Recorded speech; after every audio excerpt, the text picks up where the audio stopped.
I welcome you all in this video.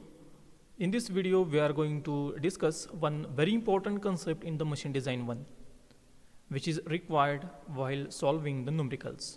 And that concept is nothing but the strength parameters. So after going through this video, you will be able to get the answers of following questions. So first question is, what are the strength parameters? How these parameters are obtained? Is these parameters are same for ductile and brittle materials? And last question is, what notations should be used for these strength parameters? So you listen and go through this video properly so that you can get the answers of all these questions. I welcome you all in this video. In this video, I'm going to talk about the basic terms related to strength parameters obtained from simple tension test. So we are going to talk about the strength that we got from the simple tension test. So for a simple tension test, we know that such a specimen is used which is subjected to tensile load P. This load is gradually increased, and as the load increases, the deformation is measured, that is delta, and the load and this variation in load and variation is deformation delta is plotted on a graph, and it is divided by the area to get the stress, and strain deformation is divided by the original length. Change in length is nothing but a deformation. It is divided by original length to get the strain. So in this way, stress versus strain curve is plotted for ductile material as well as brittle material. We know that the examples of ductile material are steel, copper, aluminum, and the examples of brittle material is cast iron. Okay, so this is the result of tension test for ductile material, which is known as stress strain curve for ductile material, and this is the stress strain curve for a brittle material. Now we know that for ductile material, when the stress is gradually increased, strain increases up to certain limit, that is point P. The strain is directly proportional to strain. The stress varies linearly with the strain, that is called as proportional limit. Beyond point P, there is another point that is called as E, that is Young's modulus. Up to Young's modulus, we know that Hooke's law is applicable, that is strain is directly proportional to strain, and the body can regain its size and shape when the load is removed. Further, point E, if the stress is increased, then we get the yield point. Now at yield point, this specimen starts deforming permanently. Up to point E, this specimen deforms elastically. That is, up to point E, when this load P is removed, specimen can regain its original size and shape. But at yield point, this specimen is subjected to permanent deformation. That is, on the removal of load, specimen cannot regain its size and shape. So the stress corresponds to this point Y1 is called as yield stress or yield strength, and it is denoted by SYT. If the specimen is loaded further point Y1, it goes through lower yield point. In the design of this machine design element concept, we are not going to use this stress corresponds to lower yield point. We are going to use the maximum yield stress, that is SYT we are going to use. So when the specimen is loaded further point Y2, we get the ultimate point, that is U, and the stress corresponds to this ultimate point is called as ultimate stress. We called it as ultimate strength, and it is denoted by SUT. At ultimate point, this specimen which was previously permanently deformed at point Y1, that is at yield point.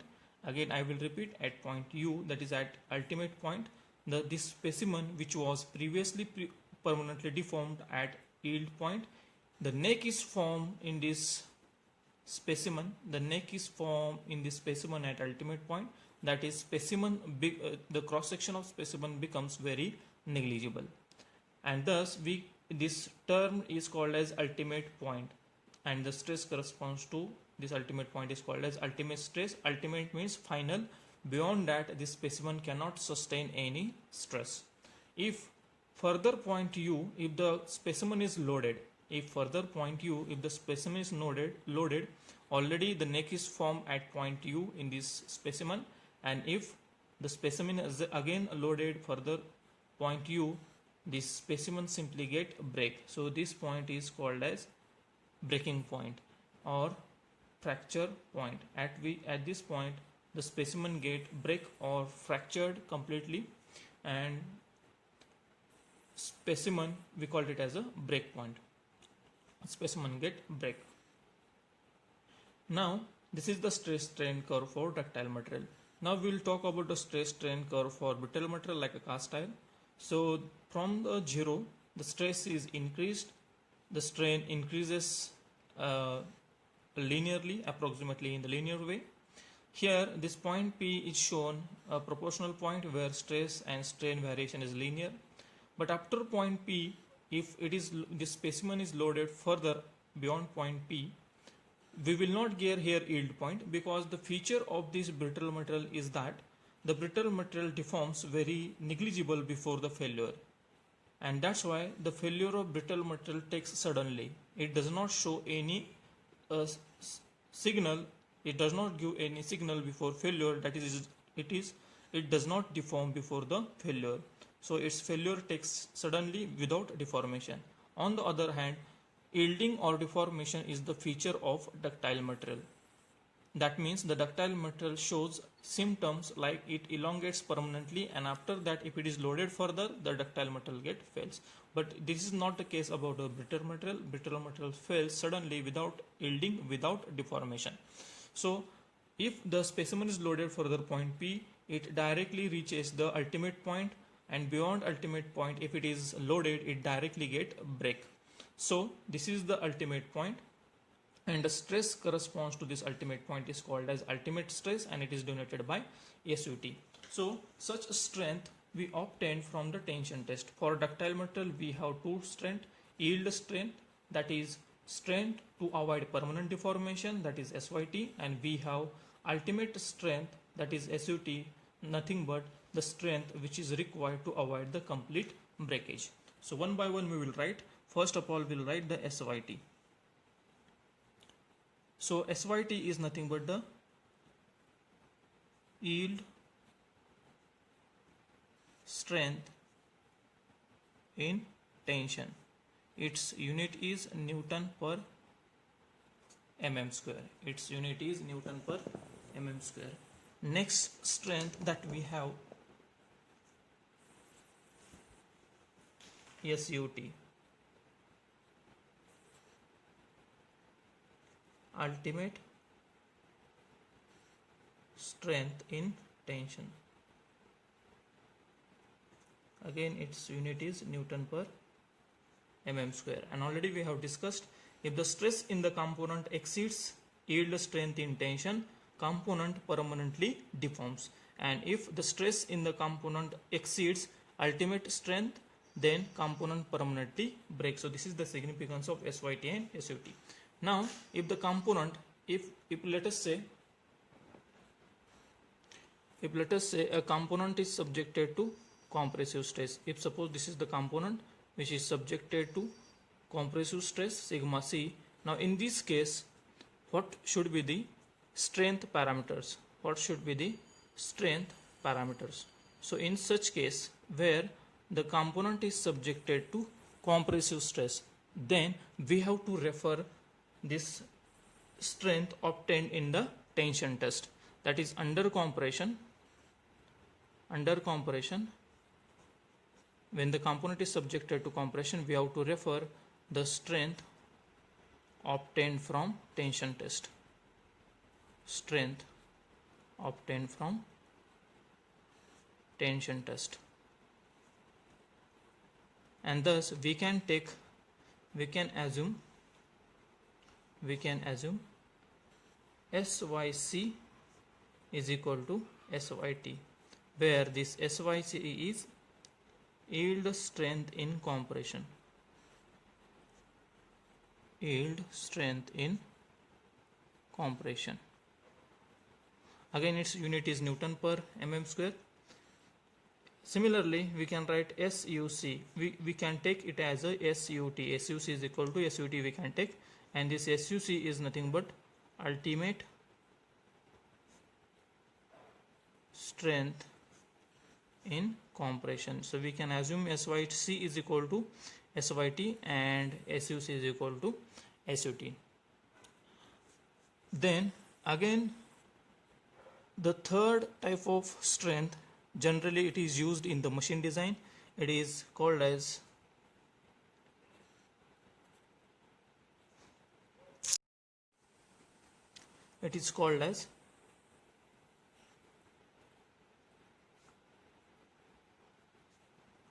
yield strength in shear. This is also important strength parameter that we calculate from the strength parameter obtained from the tension test. So yield strength in shear can be taken as SSY, it is denoted by SSY, and we take it equal to 0.5 SYT.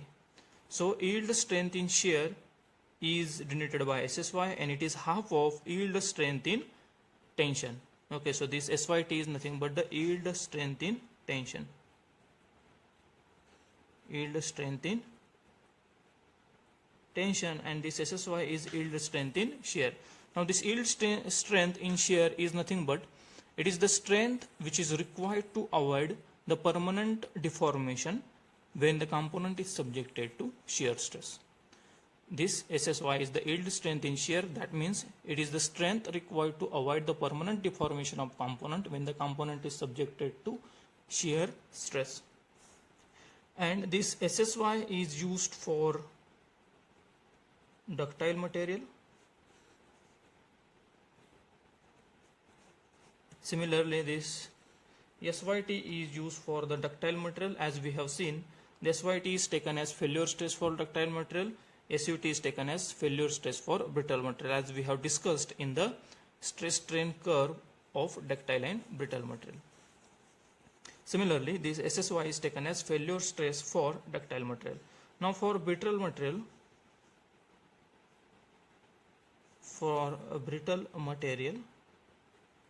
same term you can write SSU, that is ultimate strength in shear is equal to 0.5 times of SUT. That means ultimate strength in shear can be taken as half of ultimate strength in tension. So these are some important terms which we required.